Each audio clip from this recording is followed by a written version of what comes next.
being the Honorary President of the Spiritualists National Union.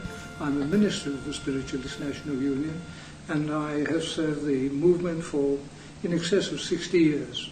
Thank you. I also understand that you are a former President and Vice President of the SNU. I am indeed. Okay. In all those years, I'm sure you've met many of the wonderful meetings we ourselves can only read about. I have. It's been my honour and privilege to know so many of them that I can almost say, going back almost to 60 years, that I've known various names, people who were outstanding in their field of being mediums and the phenomena that they produced. We were talking earlier about Helen Hughes, for example. We know from her book what a wonderful medium she was, but I understand you knew her personally. When I was in the Royal Air Force at the end of the war, I had the privilege of meeting Helen Hughes in Bath, and from that point onward I met her on several occasions. But she was a brilliant, small medium, but she was exciting to watch. She was so deliberate in the manner in which she delivered her contacts, which would always, I think without fail, prove to be evidential. A remarkable woman, came from a humble background in the north of England, but a lady of great eloquence and charm, but ability, well, something I've never forgotten.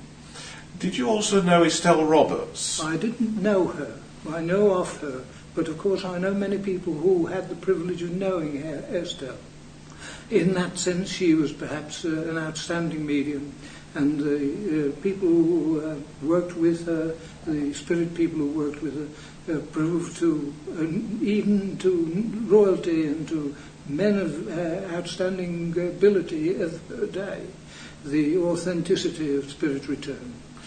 If I could grant you one wish to see any medium from your memory and re-sit with them, revisit them again, who would you choose? Well, I didn't have the privilege of meeting Helen Duncan, but my wife sat with her on more than one occasion, and she spoke to me in glowing terms of Helen's ability as a medium.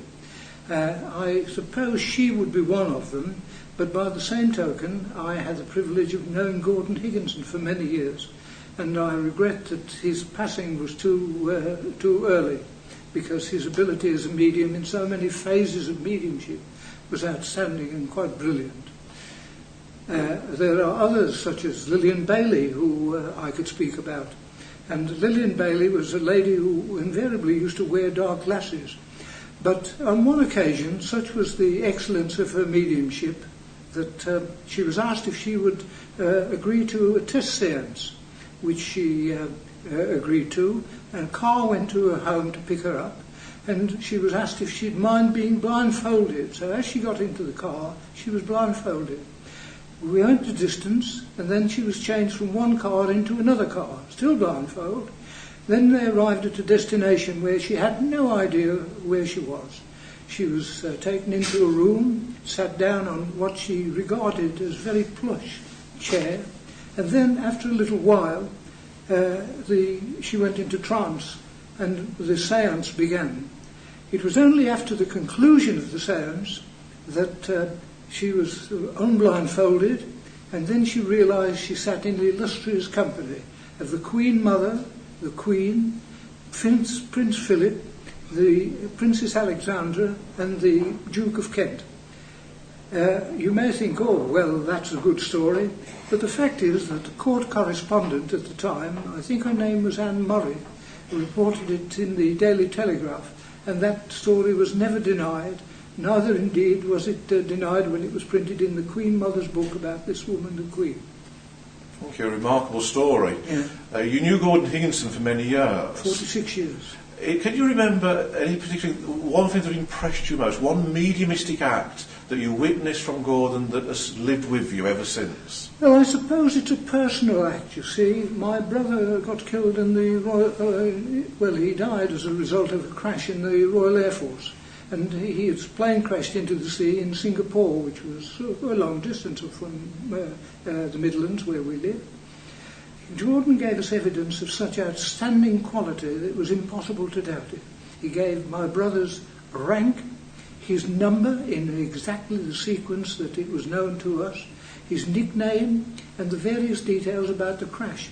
And the Air Ministry had never conveyed to us the manner in which the crash had taken place, or those who had survived the crash.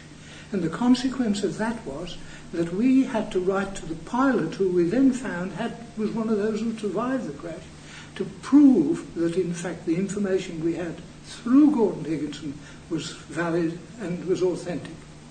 If anyone could ever doubt after that, we certainly could not. Thank you very much. Eric Hatton.